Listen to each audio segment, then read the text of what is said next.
Good morning. This is Carlin Laraway from the State Department of Education. Thank you for joining us. We are so glad you could be with us today for our May update. It does say April on our slideshow, but trust me, it is May, and we are glad it is. We'll get started with a couple of housekeeping items. Type your questions, just like always, in our questions box. Today, we'll answer questions as we go. If you need any technical assistance, please send that to the chat box, and we'll have support if we can. And once again, our presentation has been posted as a document, so you can download that and follow along or make that available to your staff after the webinar today. Turn things over first for a quick accountability update from Kevin Whitman.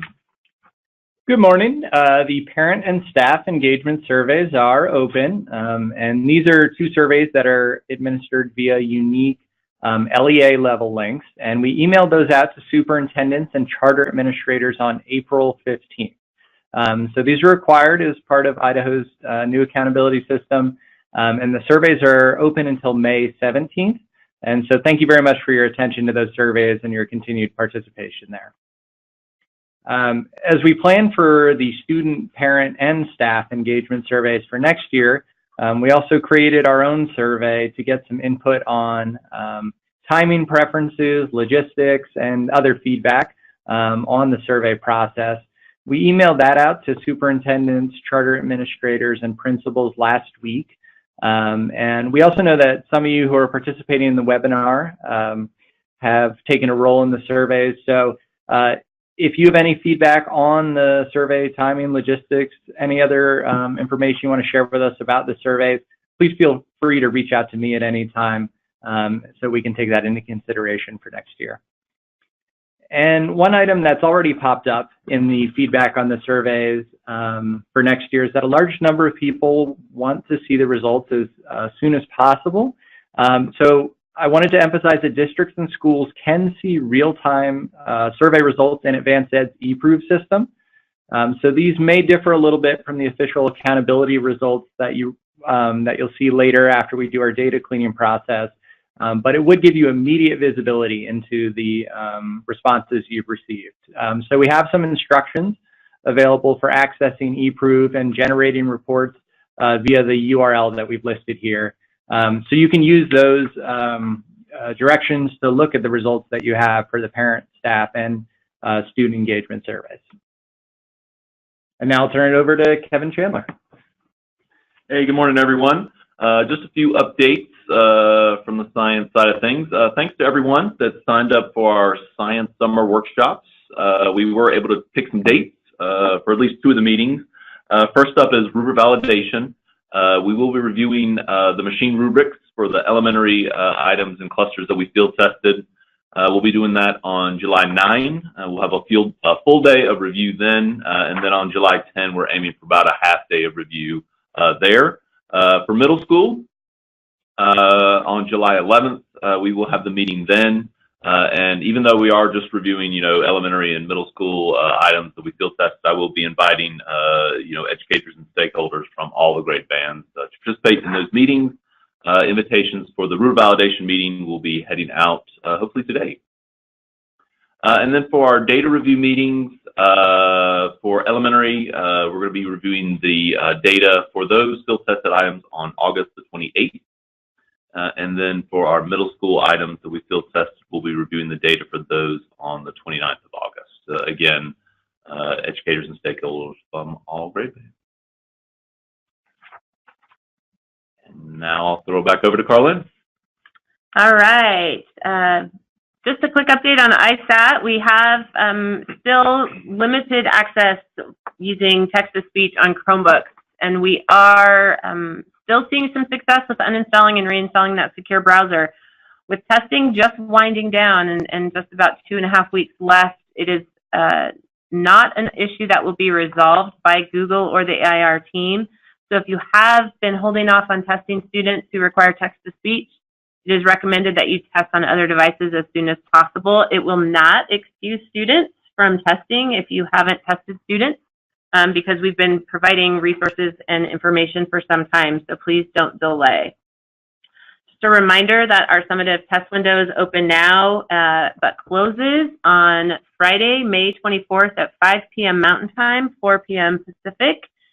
And it is important to remember all students enrolled on or before Friday, May 3rd, 2019, which was last Friday, should be tested before the end of that test window. And as you get close to the end of the test window, there are several reminders about the test expiration periods. Students' tests remain available to resume for only a short period of time. And you'll notice that those times are listed here, but the science, math, computer adaptive test, and ELA computer adaptive test remain open for 45 days.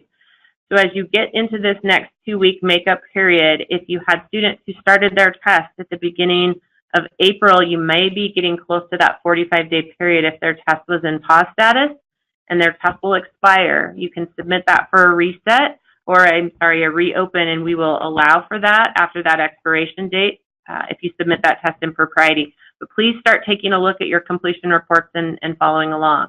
Those performance tasks are only available for 20 days. So if a student started their test, their performance task, and is completing that over the next several weeks, you'll have 20 days from the date that that test was activated or started to complete.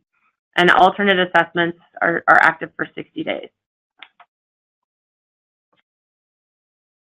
All right, a few reporting opportunities, resources that you might find helpful as scores are being returned in the online reporting system.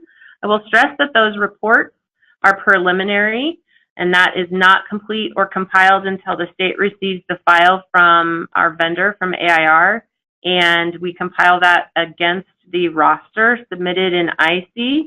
But in order to give you some preliminary look at your data, the online reporting system is available. You can find the achievement cut scores and for all of the assessments, ELA, math, and science, as well as the alternate assessments available here in the links that are in this presentation.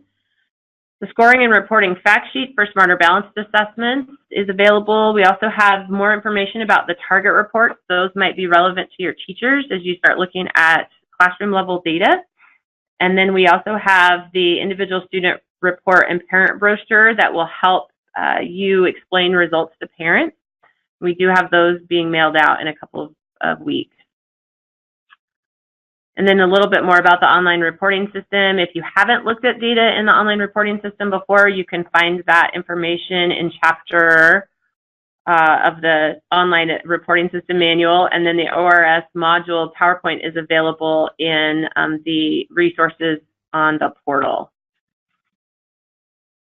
Finally, again, a reminder, those parent guides to help explain student scores are expected to ship early next week, the week of May 13th. If you did not place an order, we may have some additional available, so please let us know. But we have also posted those on our website, so you can download and print those for your parents or reference those to parents if they have questions. And finally, there is a little after testing activity that you can start working on now, and that is your data cleanup efforts in managing non-participation codes and resolving any test discrepancies. You can find that on page 96 in the test administration manual. We really encourage you to look at your completion reports, flag any students who are not testing for non-participation reasons to help you in tracking your completion of all students' participation in the assessment. If you have any questions about that, we're happy to help. I'm going to break for 2 questions. Kara has asked about the link to view the survey results. Kara, you can access that link in the PowerPoint presentation that was posted, and we'll also add that to the Q&A that we post online after the webinar. Kelly Glenn has asked, are cut scores changing this year? No, Kelly, cut scores have not changed. Those are adopted in rules, so they will remain the same, and you can find that document linked in the PowerPoint as well as online in the ISAP portal. Dave Harrison has asked if we are using the Smarter Balanced partially completed test criteria, or do we have our own? Dave, our scoring guidelines are posted, so I will reference that document directly to folks when we post this Q&A. the website will provide the link to our scoring guidelines. The scoring guidelines are the same for all Smarter Balanced states, but that is not the same as participation criteria, and I guess I will make sure that that is clear. In order to be counted as a participant, you must receive a valid score. And that is how, and receiving a score is outlined in the scoring guide. So I want to make sure folks understand, in order to be counted as a participant in Idaho, you have to have a valid score. The scoring assertions and the scoring guidelines are following Smarter Balanced scoring guidelines. And Jennifer Parkinson has asked if she's having issues with dual enrolled. Other districts keep booting them out of their school. Jennifer, I apologize for this inconvenience. We are addressing this going forward. Next year, students can test regardless of where they're enrolled at any school, so long as they sign in with their state unique ID number. More to come on that. But for the remainder of this year, please work with the school who may be borrowing your student during the test administration window, or add the student manually to TIDE and notify the other school that you've assumed that student's responsibility for completing testing. And Kelly's asked if the blueprints identify the weight of the computer adaptive test and performance task for the overall score. Kelly, the performance task varies about 18 to 22% of the weight of the overall score for math and ELA, depending on the grade level, but that's a general rule of thumb. So about 18 to 20%. The remainder of the test score is based on the computer adaptive portion. So I hope that answers that question. And that is outlined in the blueprint. You can find those linked on the ISAT portal as well. All right, there are no other questions for ISAT, so I'll do a quick IRI update. We are in the midst of the test window. Please, please, please remember that we will use the very first assessment that's administered in May. That is the automatically assigned assessment that students will see when they first log in. So if you have a test impropriety, an interruption, a fire drill, a student distraction, the student becomes ill during the assessment, and you need to finish that assessment at a later date, or you feel that the scores are invalid because the student's distraction from an incident in the environment, and you need to administer an on-demand assessment, you may do that, but please submit that to the test incident log, and we will capture those. Otherwise, we will default all of the automated scores to the first assessment administered in May. And just a reminder that untimed assessment accommodation is primarily used for students with significant cognitive disabilities.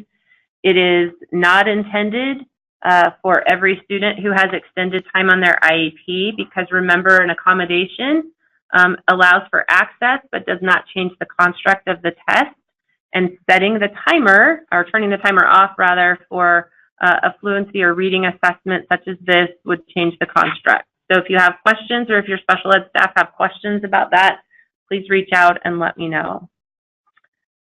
And just a couple reminders about good test security and testing environments. Please set your teachers and students up for success by setting those expectations for this May assessment. Encourage students to do their best. Provide as much flexibility as you can in your schedule.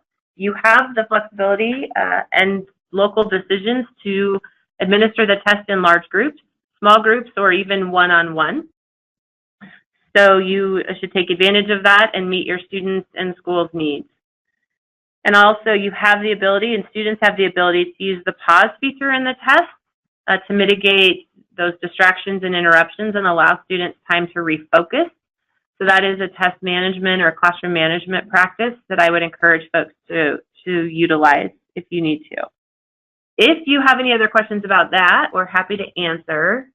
Kelly has asked another question. How do we know if the IRI incident has been recorded? We had a kindergarten student that took another student's assessment. This is not uncommon, Kelly. If you have a test incident like that, please submit it to the test incident log. I'm trying to check those daily, but if I haven't seen something and you have a follow-up question, just shoot me an email and I'll go back in and take a quick look.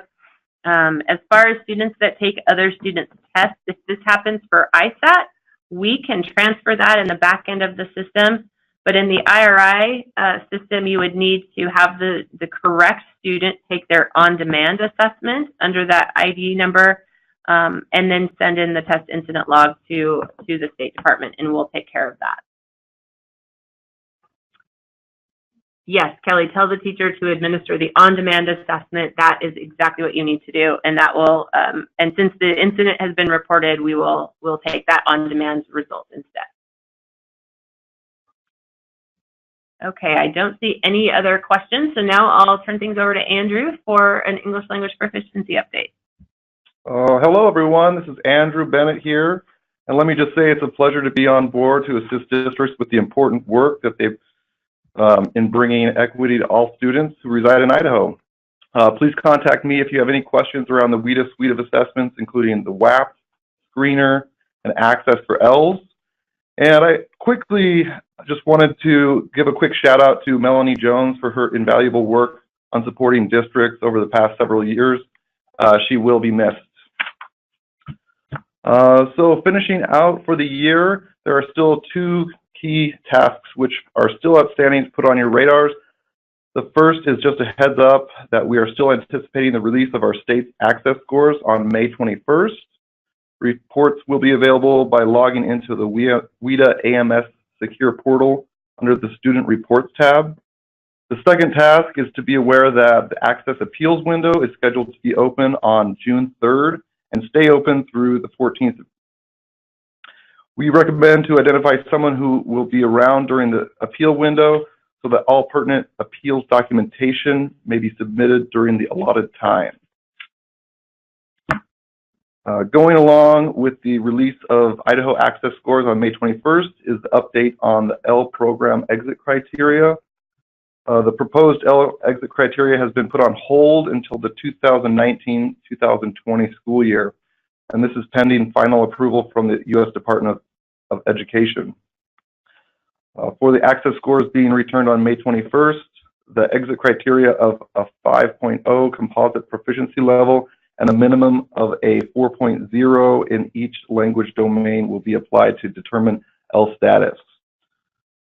Updates will be reflected in ELMS during the month of June, and students meeting the current exit criteria will be assigned a June 30th, 2019 exit date. There are still 4 professional development opportunities available this month, which seek to inform and expand our knowledge on various facets surrounding instruction and assessment. These webinars are directed towards administrators and staff involved in programmatic instruction and assessment involving English language learners.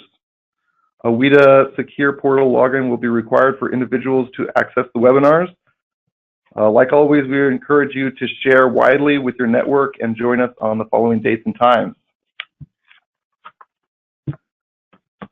WIDA is pushing out a new test item management system to serve our ELs better.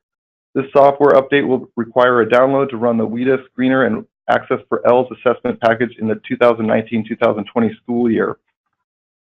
District technology coordinators will need to download the new Central Office System Service device before August 15th to have uninterrupted access to WIDA's suite of assessments.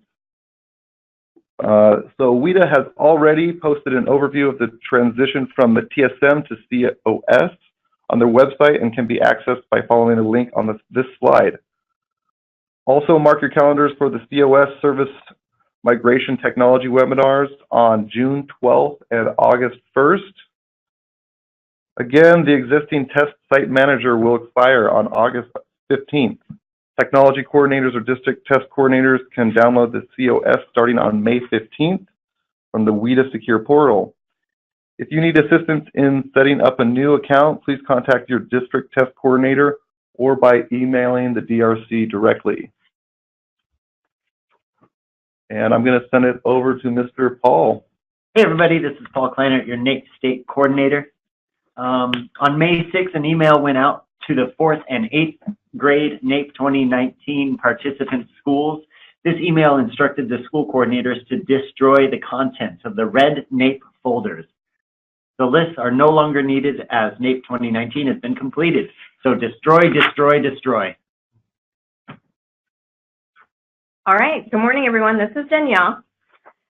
First off, as Andrew alluded to, I want to provide a brief staff update. Melanie is headed off for another adventure in higher education, and I will be the contact for all things college entrance exam or College Board. You can also reach College Board directly by using the Idaho support email that's listed on the slide. Melanie wanted to say thank you, and it's been a pleasure working with College Entrance Exam Coordinator for the past 3 years. Everyone's feedback guided much of our partnership and operational improvements with the College Board, and she admires what all of you do in making a difference for the lives of Idaho students.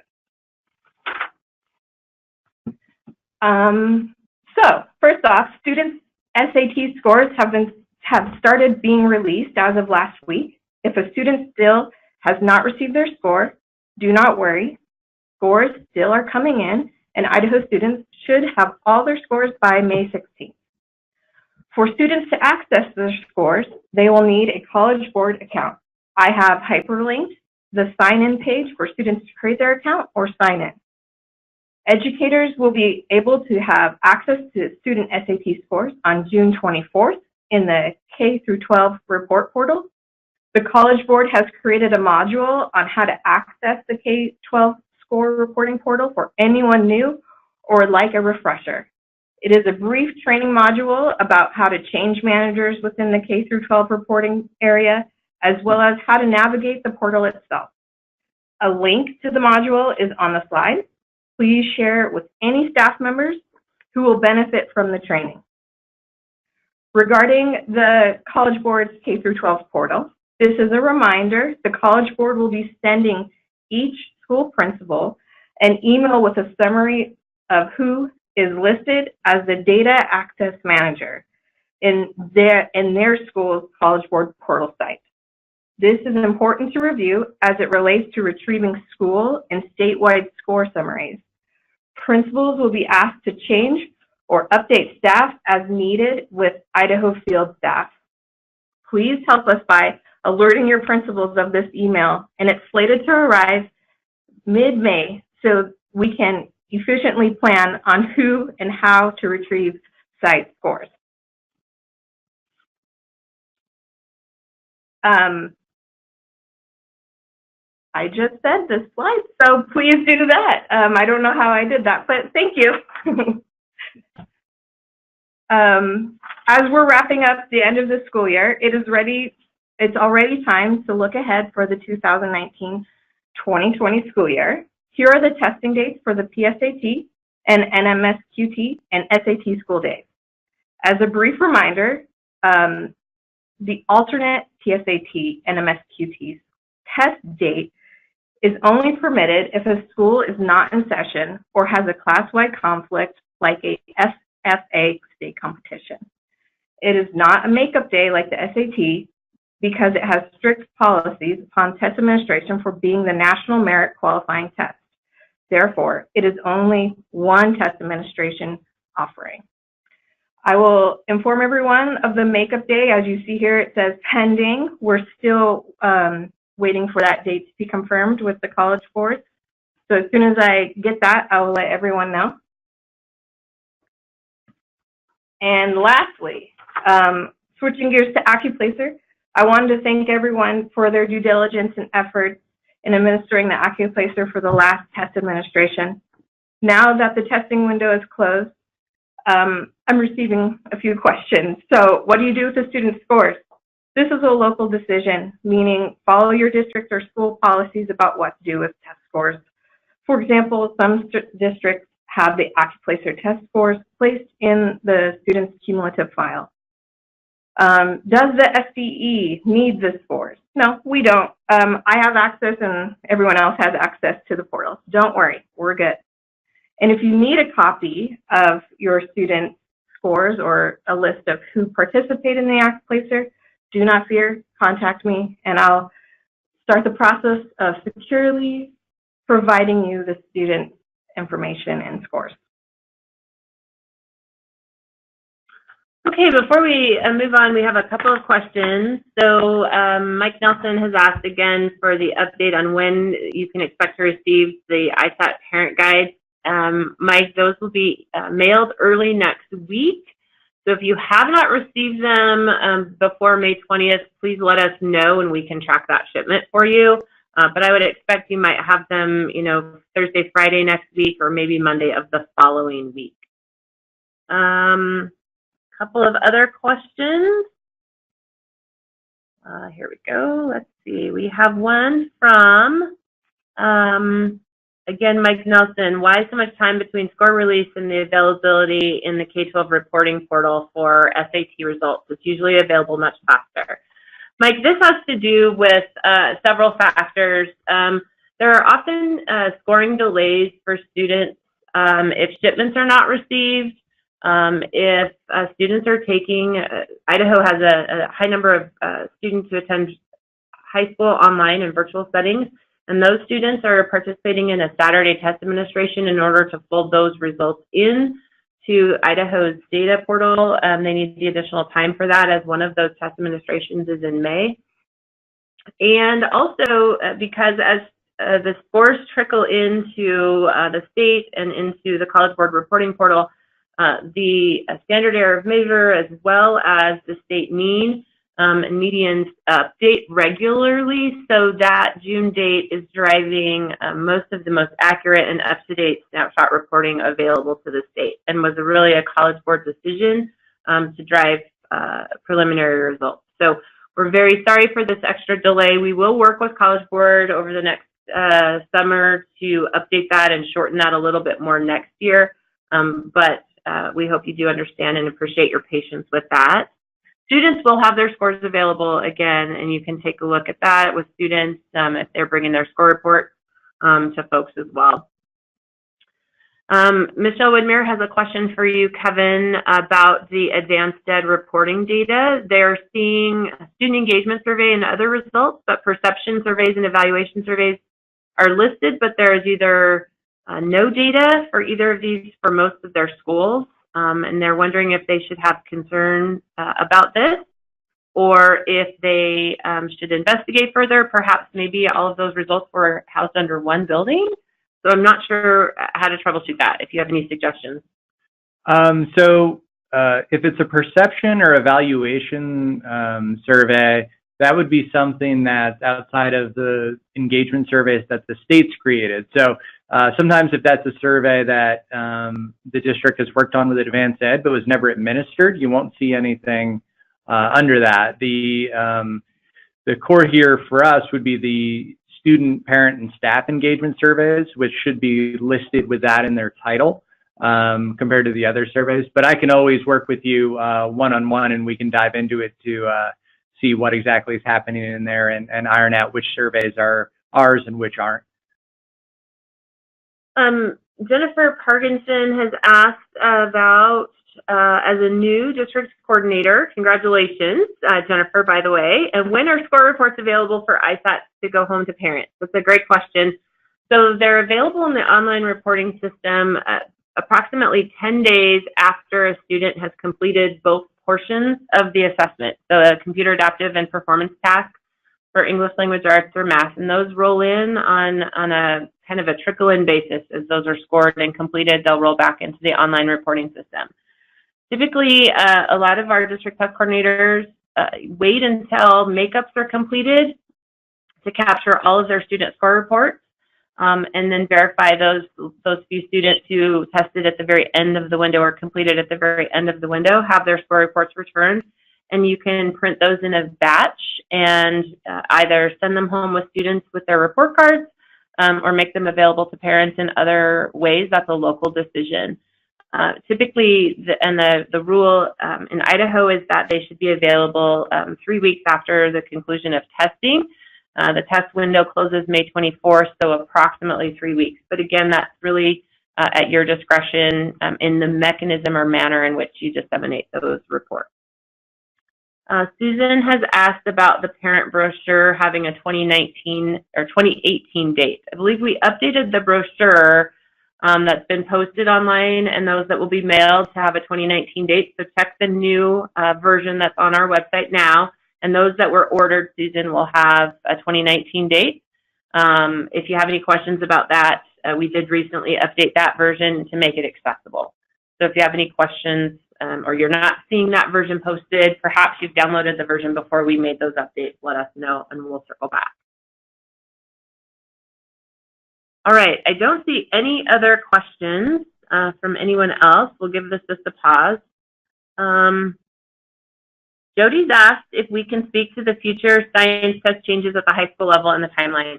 Jody, I would love to. Unfortunately, I can't at this point. The board meeting in June will be that presentation update. I can tell you right now, the rule change that we will be taking to the board will be to update the assessment to grade 8 in middle school and grade 11 in high school, and that is based on extensive stakeholder engagement and feedback. But that will be approved by the board. So the initial timeline is the board will approve that as a rule, a temporary and proposed rule, and then we will go through that rulemaking process. You'll have an opportunity to provide input and feedback before it's finalized. But that's sort of the kickoff of this timeline. But again, that proposed rule, grade 8 for middle school, grade 11 for high school, it will be a comprehensive science assessment. So we will see, we'll get more back to you hopefully in June and in our newsletter, as well as in our first update of the year in August. Susan, you have, I'm sorry, Susan's message about the parent guides that are posted on the portal has 2018. We will make sure that the portal update occurs this week. I'll get those sent over to our AIR team to update the portal. We have posted the parent guides on our State Department website with the updated 2019 version. So you can access those there, and I will make sure that those get updated on our ISAT portal as well. Thanks for the clarification. I appreciate knowing where that old, outdated version is located. All right, we'll give you a couple more minutes to type in a few questions, and I'll just remind everyone our next GoToWebinar, GoToMeeting for our assessment update is on June 12th, Wednesday, June 12th at 10 a.m. This will be our final 2019 school year update. We'll recap any important accountability updates that you should be aware of and close out any assessment-related questions and topics, provide next steps and updates on summer planning and any activities that will be happening in the fall. We're getting lots of questions about professional development and what types of professional development we'll be offering in the fall.